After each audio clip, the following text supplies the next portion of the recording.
Hello, samahan niyo ako guys. Nandito tayo ngayon sa Dagat Kusina Gubat. Wow, diba? Interesting ang name. So, ayan, papasok na tayo.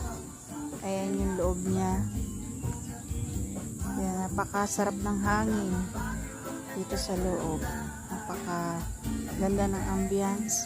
Tapos, meron pang live band. Ang gaganda ng mga tinutugtog nilang music. Habang iyan, naghahanap tayo ng tinanong naman kami kung saan namin gusto, kung malapit sa band o malapit dun sa parang pinakatanawin. Ayan, para masarap, sariwang-sariwa yung hangin. So ayan, napili na kami ng o-order. Dito kami umupo. Ayan, napakaganda. Masarap kumain kapag ganyan ang tanawin mo. Ayan. So at dumating na nga ang order namin. Ayan. Siyempre mga dietarian yung mga kasama ko, kaya yan lang yung order namin. So busog na kami, hindi na nga naubos. May chicken wings na in-order kami dyan. Ayan. Dahil allergy naman yung isa.